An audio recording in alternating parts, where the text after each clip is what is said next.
long before Jeffrey Epstein, long before private islands, hidden guest lists, and whispered rumors of influence.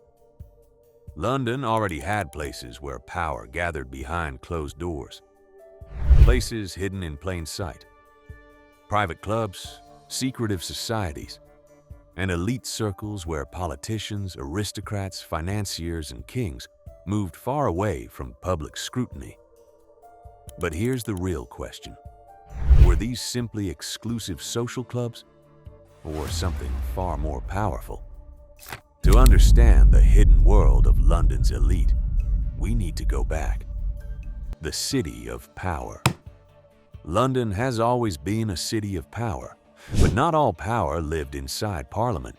For centuries, some of the most important decisions, connections, and relationships were formed far from public view, behind velvet curtains, inside exclusive dining rooms, and within clubs ordinary people could never enter. To the public, these places looked harmless. Gentlemen gathering for drinks, conversations over dinner, political debates over cigars. But historians argue something much deeper was happening. Because in London, access meant influence, and influence often meant power. The elite clubs of London. By the 18th and 19th century, London had developed something extraordinary, a hidden ecosystem of elite private clubs. Some of them still exist today. White's Club, Brooks's, Boodle's, the Reform Club, the Athenaeum. Places designed for Britain's most powerful men, politicians, royal insiders, military leaders, bankers, aristocrats, and eventually, some of the wealthiest people on earth. Membership wasn't simply difficult. For many people, it was impossible. Some clubs required recommendations from existing members. Others demanded status, bloodlines, money, influence, and if you didn't belong, the doors remained shut. What really happened inside? So what exactly happened inside these clubs? Officially, they were places for networking, conversation, politics, relaxation. But unofficially, many historians believe they became centers of private influence. Deals were discussed, political alliances formed, careers quietly shaped, and information exchanged far from public attention. In some cases, the people sitting in these rooms controlled governments, banks, and international trade. And unlike public institutions, there were no cameras, no journalists, and no public record. Open loop into secret societies. But elite clubs were only part of London's hidden world, because behind the polished suits and private dinners, another layer existed. One surrounded by symbols, rituals, secrecy, and influence. A world that has fascinated historians for centuries, the Freemasons. And to understand London's elite, we may first need to understand them. Enter the Freemasons. For centuries, few organizations have attracted more fascination, mystery, and speculation than the Freemasons. Some have called them a charitable brotherhood. Others believe they secretly shaped politics, finance, and power itself. The truth is far more complicated. Founded officially in London in 1717, the Grand Lodge of England became one of the most influential fraternal organizations in history. And London became its beating heart. What were the Freemasons? Contrary to popular belief, Freemasonry was never designed as a secret government, at least not officially.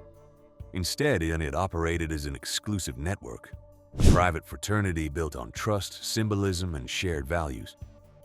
Members met in lodges, performed rituals, shared coded symbols, and climbed through ranks invisible to outsiders. Businessmen met politicians. Judges met aristocrats. Military leaders met financiers. And over time, relationships formed behind closed doors.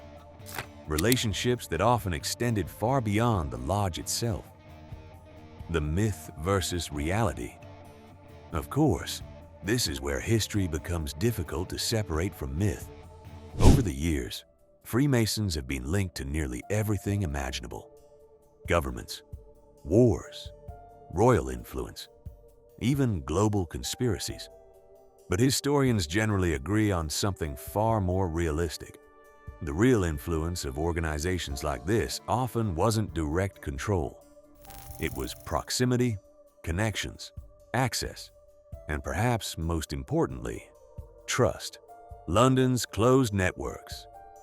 And this brings us back to London's elite clubs, because by the 19th century, power in London increasingly moved through networks, private dinners, invitation-only clubs, exclusive circles, and organizations built around trust.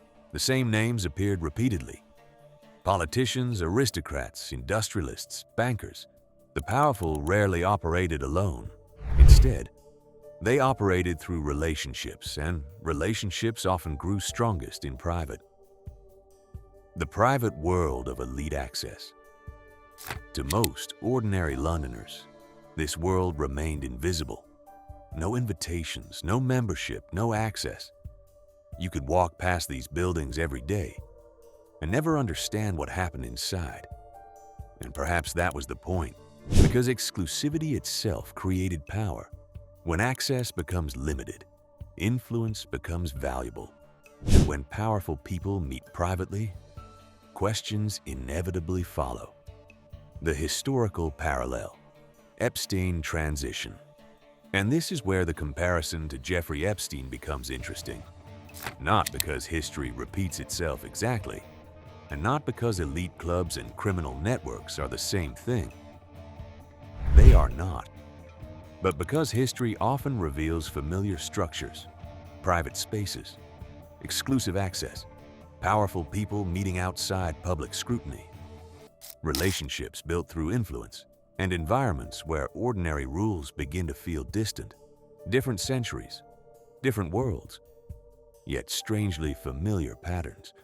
But perhaps the strangest part of London's hidden elite is that traces of it still exist today. The shadow of power. Does this world still exist? So, did this hidden world ever truly disappear? Not exactly. Many of London's elite clubs still exist today. Whites, Boodles, Brookses. Institutions that survived revolutions, wars, and centuries of political change. Their interiors remain elegant, their memberships highly selective, and their reputation carefully protected. Of course, modern London is very different from Victorian Britain. Power today is more public, more digital, more visible. But one thing hasn't changed. Influential people still value privacy. Why private power still matters. And perhaps that's the uncomfortable truth. Power has always preferred privacy, not necessarily secrecy, but distance. Distance from public attention, distance from scrutiny, distance from consequence. Throughout history, some of the most influential conversations never happened in front of cameras. They happened quietly, at dinners, inside clubs, behind closed doors, and often, ordinary people never knew. What history teaches us. So what should we actually take away from all of this? Not paranoia, not conspiracy, and certainly not the idea that secret societies secretly control the world. History is usually more complicated than that. But history does teach us something important. Influence often moves quietly. Relationships matter. Networks matter. And access has always been one of the most valuable currencies in power. The final question. Maybe the real mystery isn't whether London's elite had influence. History already answers that question. The real mystery is how much of power still moves quietly today. Not in shadows, not in dramatic underground rooms, but in invitations, private dinners, exclusive circles, and conversations the public never sees.